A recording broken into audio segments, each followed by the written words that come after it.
Welcome back, everyone, to the deep dive. You know the mission here? We grab those really complex ideas, dive deep into the sources, and pull out what you really need to know, make you informed. And today, oh boy, we've got a fascinating one. It's this real paradox. We're looking at the strategy behind the crucifixion, the paradox of the cross. It's one of the most compelling and honestly strategically bizarre conflicts you could imagine, sitting right at the intersection of history and theology. We're not really focusing today on the devotional aspect, important as that is. We're digging into the strategic clash, the cosmic geopolitics of it all, dominion. So here's the core puzzle, the contradiction that our sources really push us to wrestle with. You got this ancient prophecy, right, going way back to Genesis 3.15. It says pretty clearly, the Son of God will eventually crush Satan's head. Total defeat promised. Okay, sounds straightforward. But then fast forward to Jesus' ministry. He's active. He's demonstrating his authority. And what does Satan do? Does he run? Hide? Nope. He actually mobilizes everything. He's got dark forces, human agents to push for, manipulate, and finally execute the Son via the cross. So the big question is, why? Why would the ultimate enemy actively bring about the very event that prophecy said would guarantee his own final, irreversible defeat? It just doesn't seem to track strategically. It looks less like a calculated risk and more like, I don't know, a massive cosmic blunder. It absolutely looks like a blunder from the outside, doesn't it? And that's precisely why digging into these sources is so vital. We need to get beyond just the outcome, which, we all know how it ends. We're zeroing in on the strategic thinking behind it. What was Satan's motivation? What were the critical and ultimately fatal miscalculations he made in that whole period leading up to the cross? So it's about the strategy, the intelligence failure almost. Exactly. Our goal today is to be really precise about this. We want to unpack the strategy, yes, but also the divine legal framework underpinning this whole conflict. We'll look at the Son's perfect obedience, not just as a moral virtue, but as a strategic necessity, and contrast that with Satan's actions, which look increasingly desperate, frankly. Short-sighted moves aimed at just holding on to this unauthorized power he had grabbed. Unauthorized and temporary. Right. Fundamentally, you need to understand this as a legal battle, a cosmic fight over stewardship, who manages creation and inheritance, who rightfully owns it all. And that includes even the deepest realm, the realm of the dead, Hades. The stakes couldn't possibly be higher. Everything was on the line. Okay, so to really get our heads around the sheer scale of this fight, we have to rewind, go right back to the beginning. Where was the authority structure first set up? And crucially, how did it get broken? Let's establish the baseline, the first Adam and his original job description. Yes, absolutely foundational. So the first Adam wasn't just put in a garden, to hang out. He was given a specific task, an original mandate. The sources we're looking at define this clearly as delegated authority. Think of it as stewardship rights over the Garden of Eden. Delegated authority. Like a manager. Exactly like a manager. God's property manager, essentially. His role involved cultivating it, managing it, sure, but also, and this is key, guarding it, protecting God's property from any, let's say, unauthorized interference. So stewardship isn't passive. It involves defense. Yeah. And it comes with conditions, right? Rules from the owner. Precisely. Adam's right to manage the earth hinged entirely on his obedience to the Creator. There was one very clear boundary marker. Don't eat from that specific tree, the tree of the knowledge of good and evil. And he crossed that line. The sources link it not just to wanting knowledge, but maybe even a kind of misplaced loyalty or love for Eve. The sources do suggest that complexity, yes. Prioritizing the human relationship over the direct divine command. Whatever the exact internal motivation, the action itself constituted a massive breach of the stewardship agreement. A cosmic breach of contract, really. Okay, breach of contract. How does that translate into losing authority? Is it like God just zapped it away, or is it more legal? It's presented as a direct legal consequence tied to his new status. By choosing disobedience, Adam effectively switched allegiances. He stopped being a loyal steward operating under God's authority. He became what the sources consistently refer to as a slave of sin, Trujong. A slave of sin. Right. And the moment you submit to sin, you legally forfeit the authority that was contingent on obedience to God. You can't faithfully manage God's kingdom if you're now serving a different master, sin itself. And that state of being enslaved to sin, that's the vulnerability. That's the opening the adversary needed. Exactly. Because the earth was legally under Adam's management, when Adam fell, Satan, who instigated the whole thing, could then essentially move in and seize control. The sources call this a temporary delegated rule. 임시다리 통치권. Temporary and delegated. Sounds almost legitimate, but it isn't. That's the crucial distinction. It's unlawful from God's ultimate perspective because Satan has no inherent right to it. But it becomes temporarily effective on the ground because humanity, the designated manager, effectively handed over the operational keys through that act of disobedience. So Satan becomes like a cosmic squatter, holding a kind of stolen but functionally active power of attorney over the world system. That's a pretty good analogy, yes. A squatter with temporary, ill-gotten administrative rights. And this explains the language used later in Scripture, like in Ephesians, where he's called the prince of the power of the air. Ruling the world systems, the spirit of the age. Ruling the systems, yes, and ruling over those individuals who are still following those worldly ways, still caught in that same pattern of disobedience established by Adam. He holds a temporary lease, you could say, on property he absolutely does not own and never could. And this temporary rule is what allows him to build his own sort of counter-kingdom on Earth, using human sin as the building block. Precisely. Leveraging human sin and disobedience to establish his dark influence and control within the very creation Adam was meant to guard for God. Okay, that sets a very dramatic stage, a world under temporary, unlawful management, which leads us directly to the arrival of the solution. The Son of God enters the picture. And he's not just another prophet. He's introduced as the last Adam. But maybe even more critically, strategically speaking, he's the true heir. Yes, the true heir, the Sangsakyu. This is fundamental. The Son isn't just fixing Adam's mistake. He represents a total shift in the legal landscape. He is the rightful, original owner of everything, and he is the supreme heir to it all. So, different league entirely from the first Adam. Completely different. The first Adam was a created being, given conditional management rights, which he then lost through his own fault, his sin. The last Adam, the Son, is the original eternal owner. And crucially, he lives his earthly life perfectly, without sin. He never defaults on the conditions. And if he's the inherent owner, the original owner, what does that mean for the whole management question? Is it just about getting the stewardship back? It's bigger than that. The sources talk about an absorption principle because he is the owner and the rightful heir. All management rights, the ones originally delegated to Adam, and even the ones Satan subsequently grabbed, they legally and naturally revert back to him. They get absorbed into his inherent authority. Automatically, just by his presence and identity. Upon his arrival and the successful completion of his mission, yes. Think of it like this. The ultimate owner walks onto the property he owns. What happens to the squatter's phony lease agreement? It's worthless, immediately invalidated. Exactly. Strategically, it's rendered void. The sources use really strong language here. They say Satan's claims to global authority, his jigui daihan tungchikwan, become nonsense. Hiyatsori, just hot air in the presence of the true heir. Like citing Psalm 50, God doesn't need anything from us. He owns the cattle on 1,000 hills. Precisely that kind of absolute ownership reality. Satan is left only with the ability to manipulate those individuals still enslaved to sin, but his overarching claim to rule the planet itself, strategically nullified the moment the owner shows up in perfect standing. That really clarifies the legal shift. But we know Satan didn't just pack up and leave. He still seemed to wield power. How did he manage that if his claim was nonsense? Right. We need to be clear about the limits of his operational power after the Son's arrival. He operates within what the sources call the realm of lawlessness, basically leveraging ongoing human disobedience. His power only functions where people choose to submit to sin and his influence. It's not inherent power, then. Not at all. And critically, the sources point out that even when he uses human systems, like political structures, that power is still ultimately conditional, contingent. You mean like the interaction with Pilate? The Roman governor who had the power to crucify? Exactly that moment. In John 19, Jesus tells Pilate straight up, "You would have no power over me if it were not given to you from above." Ah, okay. So even Pilate's authority, which Satan's clearly trying to use, is ultimately permitted or delegated from a higher source God. Correct. It confirms that Satan's functional power, even when channeled through seemingly legitimate human political or legal systems, is secondary. It's not ultimate. He's restricted to using human agents, the sources call them the wicked, to try and execute his plans.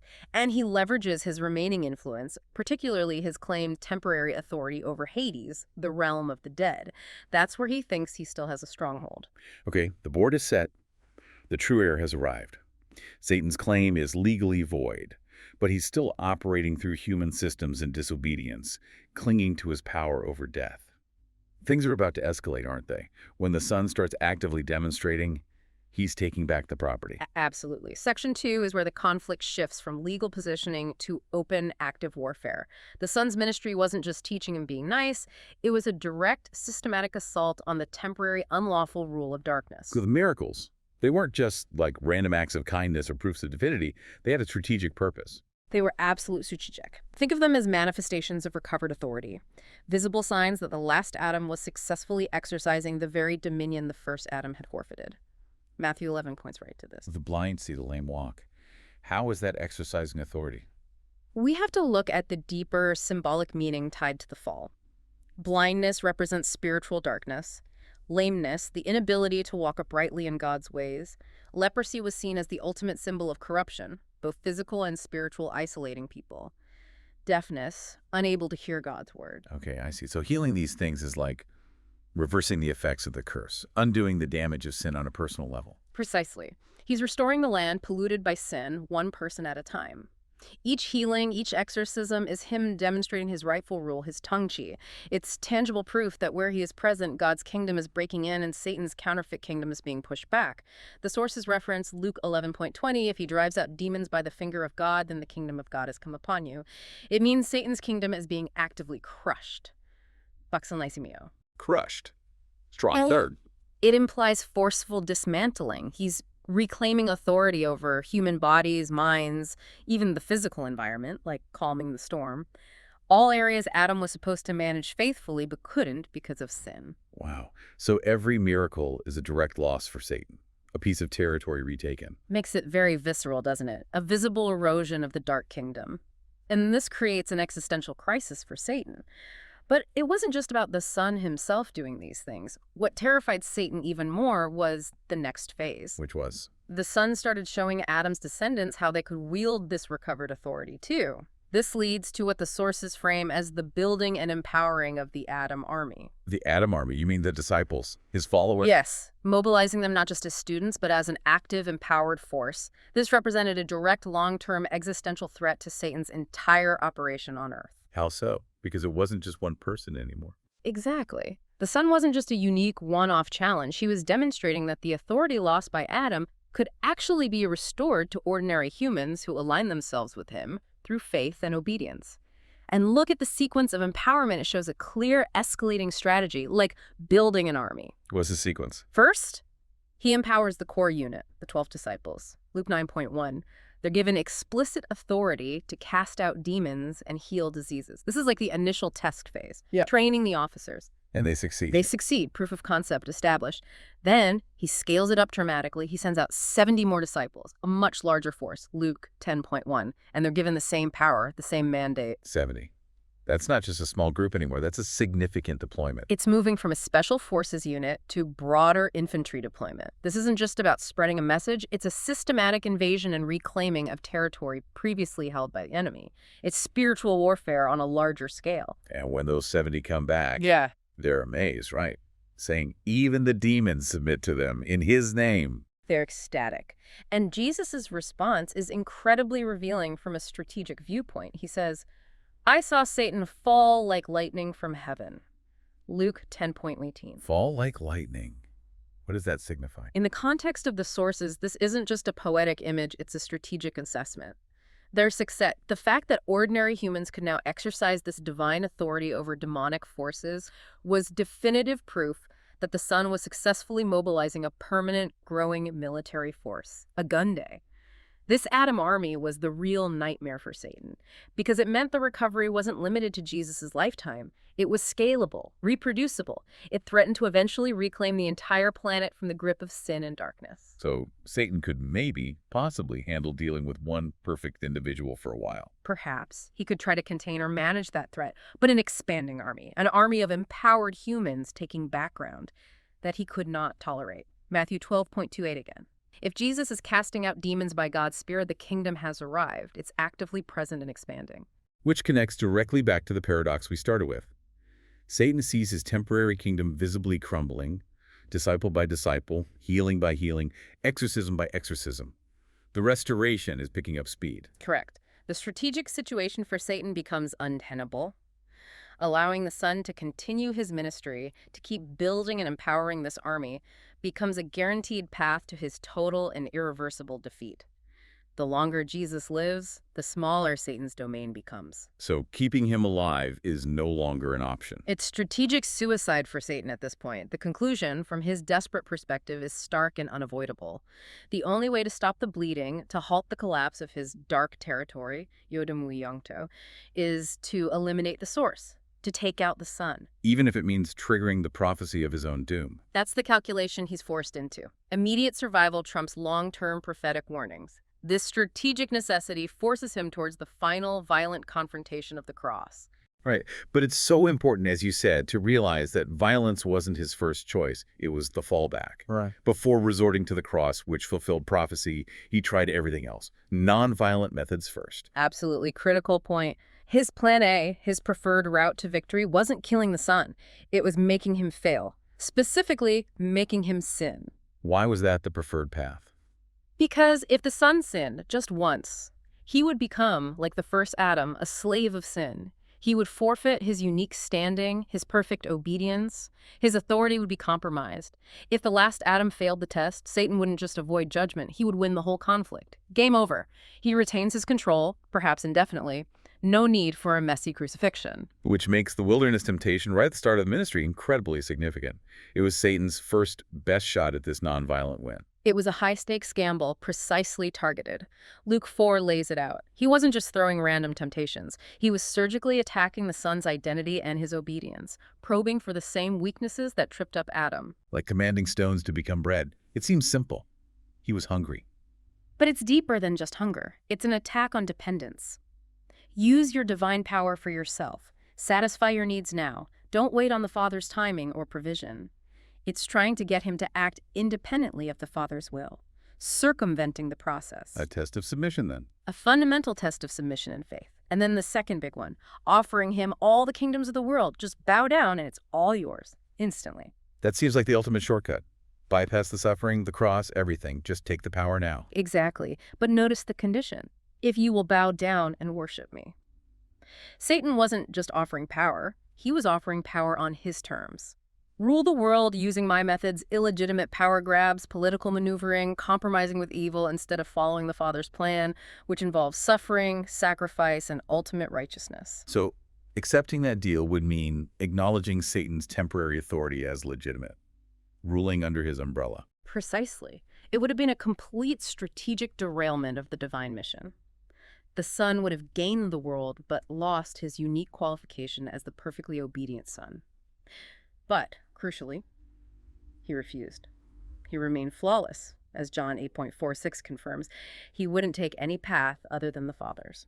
That wilderness failure then forces Satan to keep trying other angles throughout the ministry, right? This leads to what the outline calls the political test. Yes, this was a constant pressure, not a single event, but a recurring theme. Satan, often using the expectations of the crowds, kept trying to tempt Jesus into becoming the kind of Messiah people expected and wanted. A political liberator. Someone to kick out the Romans. Exactly.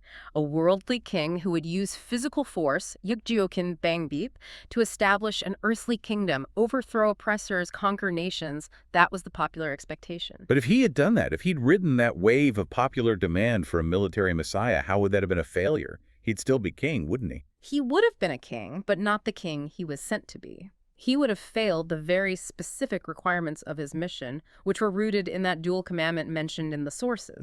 Perfect love for the Father, demonstrated through absolute obedience, even to the point of death on a cross, as John 10.17 implies.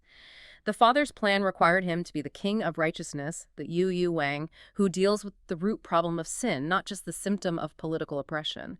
Satan wanted him to be a king operating within the world's power systems Satan himself influenced.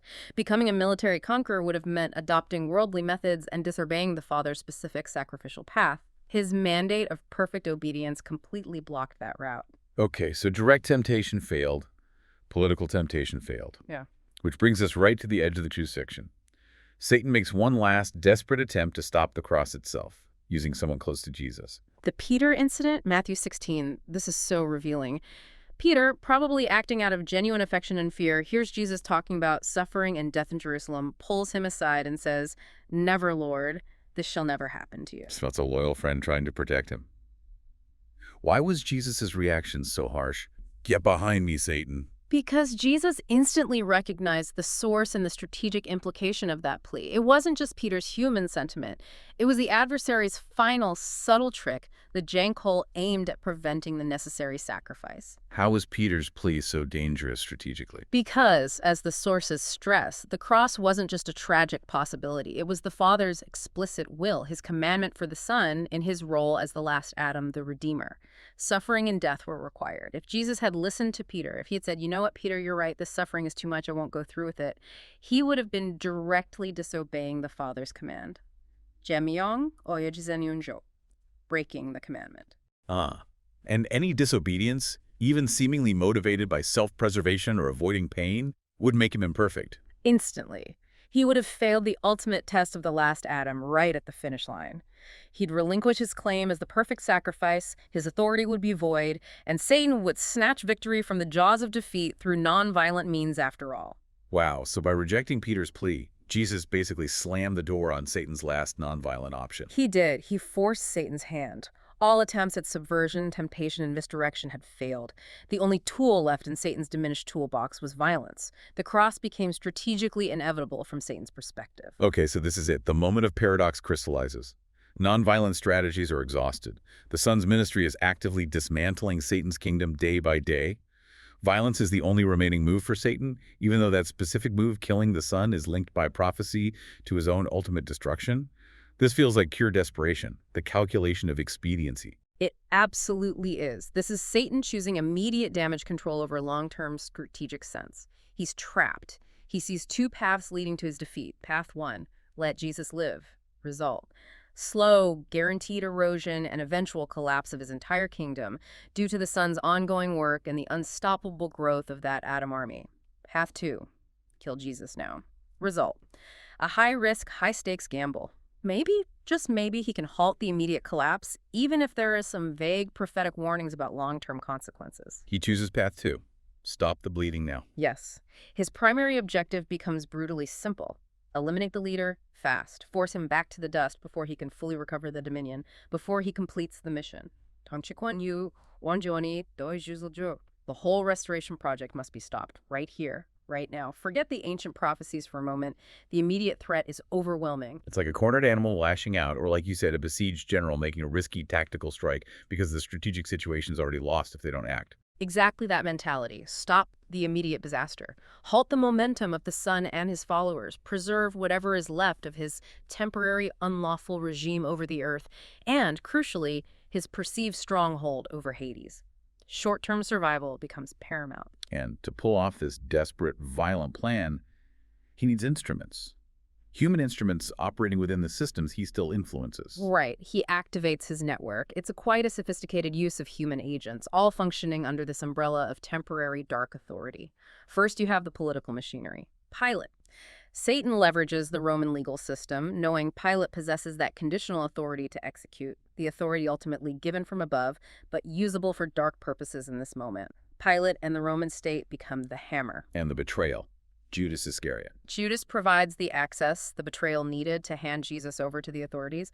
John 13.2 explicitly says Satan put the idea into Judas's heart. That's the spiritual entry point, the human vulnerability exploited. So the political system provides the means, the betrayal provides the opportunity. And it all culminates in what the sources vividly describe as the hour of darkness, the moment when the authority of darkness, Eudumi Guanceroda, quoting Luke 22.52, is allowed its temporary, terrible reign.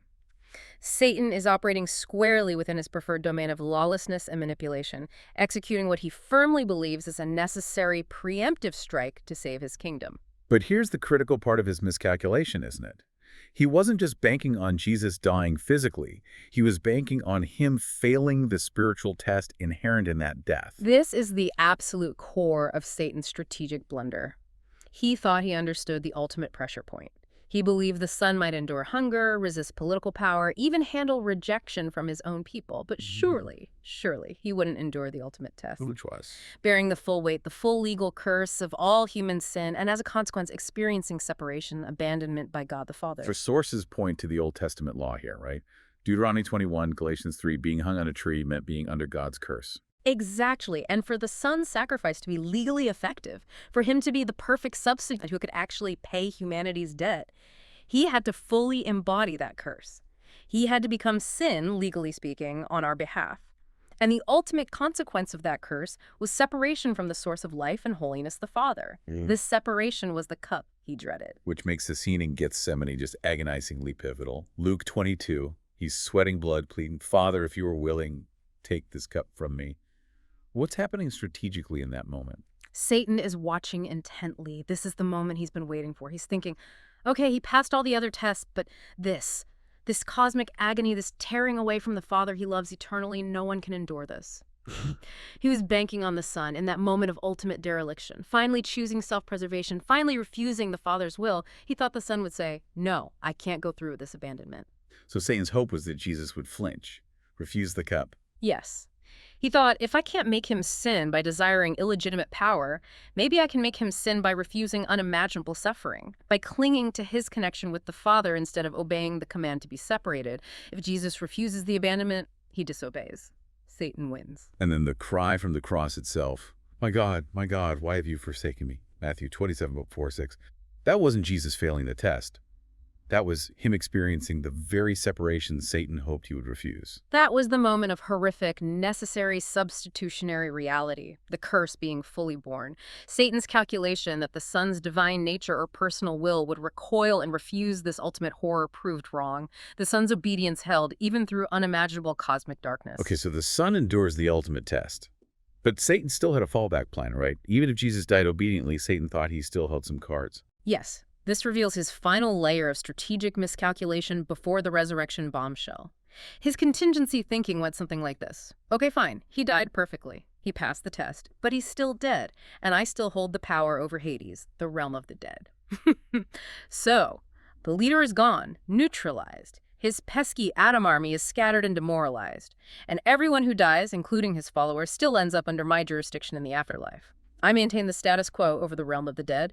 The immediate threat on Earth is stopped. So to Satan, it still looked like a strategic win, or at least a draw that heavily favored him. He saw it as a win-win, really. Option A, Jesus disobeys before dying. Satan wins big. Option B, Jesus dies obediently. Satan still wins by neutralizing the immediate threat, stopping the kingdom's expansion, and maintaining his grip on Hades. He fundamentally failed to see that by orchestrating this perfect death, he was actually handing the Son the keys to unlock the prison he thought he controlled. Right, which brings us to the final act, where Satan's entire strategic framework just completely collapses in the face of a reality he couldn't comprehend.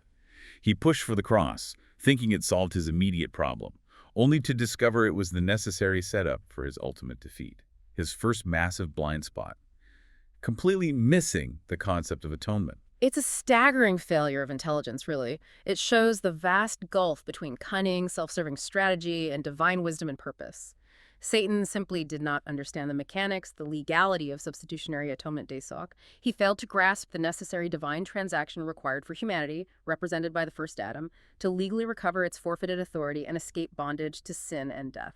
And what was that core legal requirement he missed? That for the redemption to be valid, for the debt of sin to be paid, the last Adam, the perfect substitute, had to take the full penalty. He had to endure the curse. He had to be, in a legal and spiritual sense, cut off from God the Father.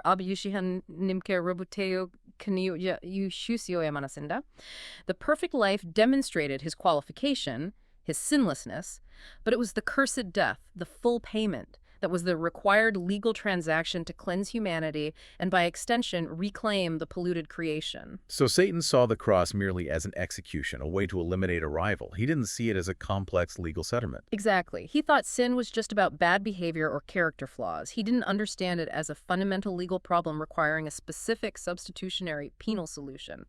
The cross wasn't just a tragedy. It was a sophisticated divine legal operation to pay the ransom, redeem the forfeited title deed to earth, and liberate the captives. It really does sound like, as you said earlier, Satan playing checkers while God was playing this intricate, multidimensional cosmic chess game. That's a very apt way to put it. And the sources hint at this gap in understanding. They draw on passages like Job 4.18, where even angels are described as having limitations, or Ephesians 3.7, talking about God's manifold wisdom being made known through the church to the rulers and authorities in the heavenly realms. The implication is that the depth of God's redemptive plan was simply beyond Satan's strategic grasp. He was so focused on the immediate power struggle, the territorial conflict on Earth, that he completely missed the profound, cosmic, legal transaction taking place through the Son's suffering and death. Okay, misunderstanding atonement was huge. But maybe even more catastrophic for his strategy was his failure regarding what came next, the single biggest error. His utter disbelief in the resurrection. This was the fatal blow, the strategic checkmate he never saw coming. The sources are clear. Satan simply did not factor the resurrection into his calculations. He did not believe the Son would actually rise from the dead. You see hints of this in passages like 1 Corinthians 15. So in his mind, death was final. Dead means gone, threat eliminated. Pretty much. If the Son stayed dead, the mission remained incomplete. His victory over sin wouldn't be validated. Satan's control over Hades, the realm of the dead, would theoretically remain unchallenged. He thought he had assassinated the enemy general, and the war was effectively over. Problem solved. He assumed the Son, having borne the curse, would just return to dust like any other human who died under sin's penalty. Yes. But the reality was the absolute stunning reversal of everything he thought he knew. The resurrection wasn't just a resuscitation. It was the divine declaration that the Son's sacrifice was perfect, the debt was fully paid, the Father had accepted the payment, and death itself had been conquered. The Son became, as 1 Corinthians 15 calls him, the first fruits, Chiat Yelmi, of the resurrection. The prototype, the guarantee. First fruits, meaning more would follow. Exactly. And this had two immediate, disastrous strategic consequences for Satan. First, the power of death itself, his ultimate weapon and domain, was broken. Permanently. Second, it meant that all those who unite themselves with the Son through faith, that Adam army he feared would also receive resurrection life. Eternal life. Eternal life, yes. Right. 1 Corinthians 15.22. And critically, they would recover their own share in that lost delegated authority operating within the Son's completed victory. John 14.1. Wow. So Satan thought he killed the leader and scattered the army. Instead, his actions guaranteed the creation of an immortal, unstoppable, spiritually empowered army equipped with the very authority he tried to extinguish. That is the ultimate strategic backfire. Couldn't have planned his own defeat better if he tried. And this perfect obedience, this enduring the curse all the way through death and into resurrection, led to the final strategic reality Satan completely failed to anticipate. The unexpected inheritance of the highest name. This is the exaltation described so powerfully in Philippians chapter 2. That's the one. Satan saw the cross only as humiliation, degradation, defeat. He failed to calculate that in God's economy, that very act of ultimate self-emptying and obedience unto death, Philippians 2.7-8, was the prerequisite, the pathway to the highest possible exaltation. And this exaltation wasn't just like a pat on the back. It was a formal bestowal of supreme authority. A cosmic legal declaration of universal lordship. The text says, God highly exalted him and gave him the name that is above every name, Philippians 2.9. This inheritance of the most excellent name, Gajang Tuyanan Irium Il Sangsak Badiusura, signifies supreme authority over absolutely everything, all realms. And the sources make it clear this includes the very realm Satan thought was his last secure territory. Explicitly, Philippians 2 goes on, so that at the name of Jesus every knee should bow, in heaven and on earth and under the earth. 10:11. Under the earth. That phrase is the strategic knockout punch. Under the earth directly points to Hades, Sheol, the realm of the dead, the very place Satan thought he controlled, his final stronghold. That realm, too, now must acknowledge the supreme lordship of the resurrected Christ. Because of his perfect obedience through death, the Son legally seized the keys to death and Hades, as Revelation later depicts.